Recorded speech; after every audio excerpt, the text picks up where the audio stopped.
Otep à tous, bienvenue sur la chaîne des panafricanistes par essence, par conviction et par excellence. Celle des citoyens kémites par nécessité et obligation de combat. Nous sommes une chaîne qui n'est guidée que par nos ancêtres et rien que par les ancêtres qui appartiennent à l'égrégore du monde noir. Par conséquent, nous ne croyons en aucun Dieu venu de l'étranger. Toutefois, cette vidéo n'est aucunement destinée à inciter à la haine ou à la violence, car nous menons un combat qui d'abord et avant tout spirituel, intellectuel et démocratique, ensuite il est politique, géopolitique et géostratégique. Contre l'impérialisme, le colonialisme, le néocolonialisme et l'endocolonat, qui sont tous qualifiés de crimes contre l'humanité.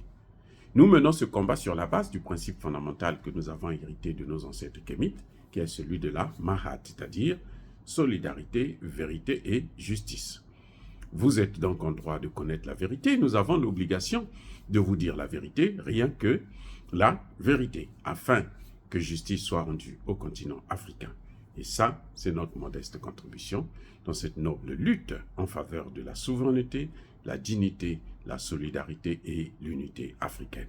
C'est exactement ça que nous appelons le panafricanisme. Bien-aimés frères et sœurs, Emmanuel Macron a choisi le mauvais cheval en Afrique. Il a misé sur un mauvais cheval. Il a plutôt misé sur un chameau.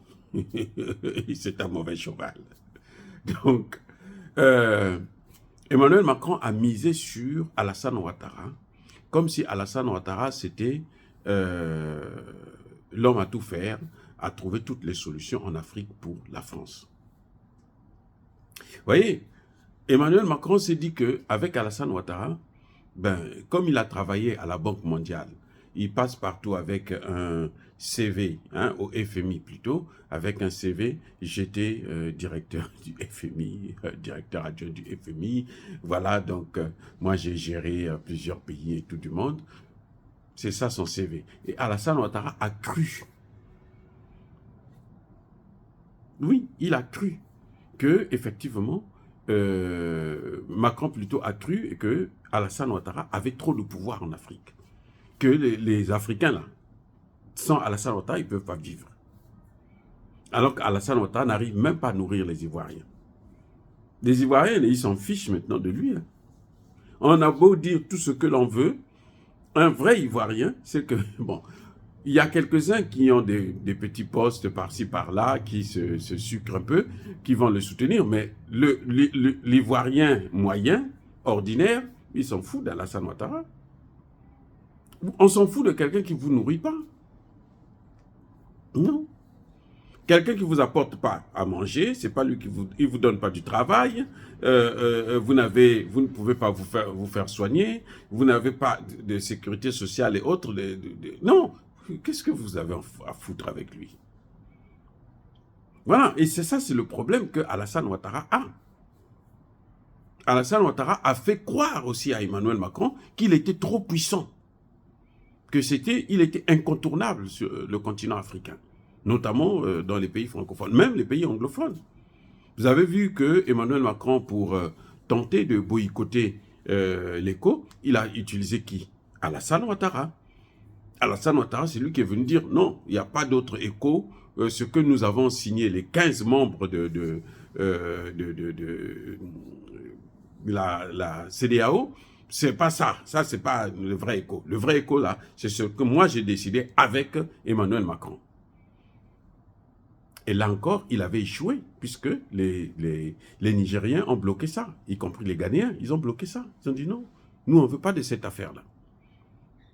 Donc, ce n'est que partie remise. Et aujourd'hui, personne, aucun pays.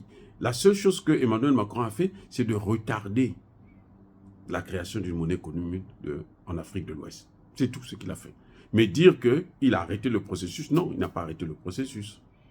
Et quand le processus va arriver à son terme, là, mais la France, celui qui viendra après Emmanuel Macron, aura des problèmes. Puisqu'ils ne veulent plus de ça. Ils ne veulent plus du CFA. Personne ne veut du CFA. En dehors d'Alassane Ouattara, qui est contraint de le vouloir, même s'il ne veut pas, en réalité.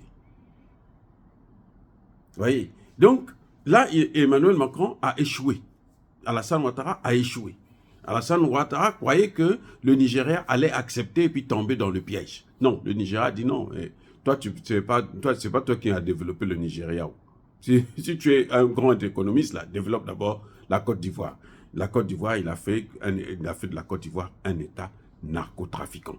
Aujourd'hui, les jeunes de 10, 12 ans se droguent, alors que c'est des choses qu'on ne voyait pas dans nos pays. On ne voyait jamais ça dans nos pays. Mais maintenant, là, c'est devenu comme si c'était rien. Alassane Ouattara a essayé d'aider Emmanuel Macron au Mali. Là encore, Alassane Ouattara a lamentablement échoué. Au point où 50 de ses soldats ont été bloqués pendant plusieurs mois au Mali. Vous voyez, c'est-à-dire que c'est comme Alassane Ouattara devient une poisse pour Emmanuel Macron. C'est lui qui a apporté la malchance à Emmanuel Macron. Au point où tout ce que Emmanuel Macron fait en Afrique, il échoue à cause de ce même Alassane Ouattara. Alors qu'Alassane Ouattara s'est dit non, moi je peux faire tout. Moi je peux tout régler. Bientôt, vous allez voir, Alassane Ouattara va dire je veux faire venir Air France au Mali. Et là, il y a pas de... Ça, c'est clair. Vous allez voir ça bientôt. C'est ça. C'est ce qu'il sait faire. Mentir, faire croire aux gens qu'il a des pouvoirs. Il est tellement imbu de sa personnalité. Il veut tellement être considéré comme un grand homme, alors que on n'est pas une star en commettant des bêtises. Bon, oui, c'est vrai. Quand on était à l'école, il y avait deux types de stars. Il y avait le plus intelligent et le plus idiot. Bon. Bref, Alassane Ouattara a continué avec Emmanuel Macron. Ce couple, c'est un couple de losers. Et ils ont ensemble voulu tuer maintenant Traoré. Ils ont échoué. Alors, on ne sait pas. C'est-à-dire que c'est incroyable. Et Emmanuel Macron continue à s'accrocher à Alassane Ouattara. Et Alassane Ouattara continue à promettre à Emmanuel Macron qu'il va faire quelque chose pour lui. Et il ne fait que se cogner la tête au mur. Après le Burkina Faso, vous avez vu, quand il y a eu la situation du Niger, Alassane Ouattara a promis à Emmanuel Macron, on va faire la guerre, ne t'en fais pas, nous on va déclencher la guerre. Moi je vais déclencher la guerre. C'est lui qui parlait maintenant. Il n'était pas le porte-parole parce que personne ne l'avait nommé porte-parole de la CEDEAO. C'est lui qui lit les discours. Non, voilà, on va faire la guerre. Nous avons les moyens, nous avons ceci. J'ai déjà mis machin. Et il tremblotait même. Et quand Emmanuel Macron voyait ça, il se disait « Oh, ça c'est formidable, ça c'est trop bien. Donc je vais avoir la guerre que je cherche. Et je vais assassiner, tuer les Nigériens là-bas en masse. Et puis je vais prendre le pouvoir et je m'assois là-dessus. » Là encore, échec. Emmanuel Macron a le chic de prendre, de miser sur des mauvais chevaux. De mauvais chevaux plutôt. Regardez comment il a fait quand il est parti par exemple au Congo démocratique. Qu'est-ce qu'il fait? Il a voulu partir avec Gims.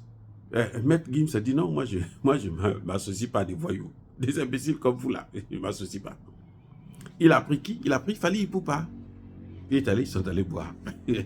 Il est revenu, tout le monde le critique. Donc, parce que là encore, il a pris un mauvais cheval. Il a misé sur un mauvais cheval. Si Fally Ipupa était sérieux, il n'allait pas l'amener dans des bars, il allait l'amener à un autre endroit où M. Emmanuel Macron serait respecté. C'est quand même le président. C'est un président. Et ça, il ne connaît pas notre culture. Il n'est pas chez lui. Tu ne peux pas venir chez des gens et puis te comporter comme ça. Voilà. Et donc, en tout cas, Emmanuel Macron et Alassane Ouattara, c'est un couple de losers. Ils échouent toujours. Et je crois qu'ils devraient arrêter de continuer à emmerder les Africains. Parce que quand quelqu'un ne t'arrange pas, ne le dérange pas. Emmanuel Macron n'arrange pas l'Afrique, alors il n'a pas besoin de nous déranger. Dire cela, c'est inciter à la haine ou à la violence. Non. Yaba colère, Yamalem. Encore une fois de plus, bien-aimés frères et sœurs, je persiste et je signe. Soyez bénis, abondamment bénis par le Dieu des Kémites et par nos ancêtres angélisés. Mais que tous ceux qui persécutent le continent africain le pillent et le déstabilisent, qu'ils soient noirs, blancs, chinois, arabes, indiens ou qui qu'ils soient punis, maudits, foudroyés, neutralisés, écrasés, effacés par ce Dieu des Kémites et par nos ancêtres angélisés. Vive l'Afrique éternelle, j'ai dit. et j'assume.